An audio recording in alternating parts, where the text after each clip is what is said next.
কথা ছিল বছর শুরুতেই ভিন্ন চরিত্রে হাজির হবেন ওপার বাংলার অভিনেত্রী রুক্মিণী মৈত্র। হয়েছে না তাই। শুধু তাই নয়, একেবারেই ভিন্ন রকম চরিত্রে যে সিলভার স্ক্রিন মাতাবেন রুক্মিণী, সেই আভাসটাও দিলেন তার বহুল প্রতীক্ষিত সিনেমা ট্রেলারে।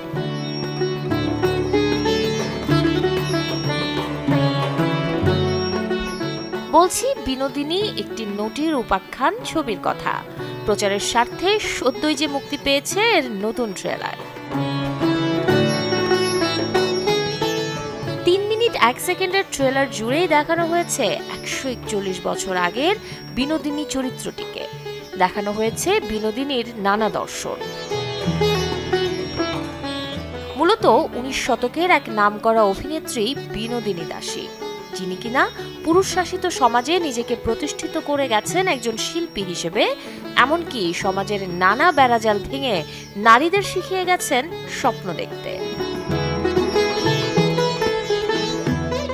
সাহসী এই নারীর জীবনীকে রূপালী রিলে দেখা যাবে বিনোদিনী একটি নটির উপাখ্যান সিনেমায়, যেটি পরিচালনা করেছেন রাম কামাল মুখার্জি।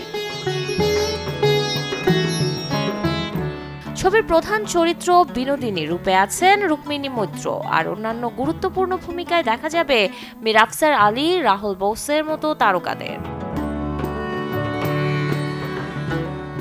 বিনোদিনী একটি নটির উপাখ্যান ছবিটি দেখা যাবে আসছে 23 জানুয়ারি পশ্চিমবঙ্গের প্রেক্ষাগৃহে।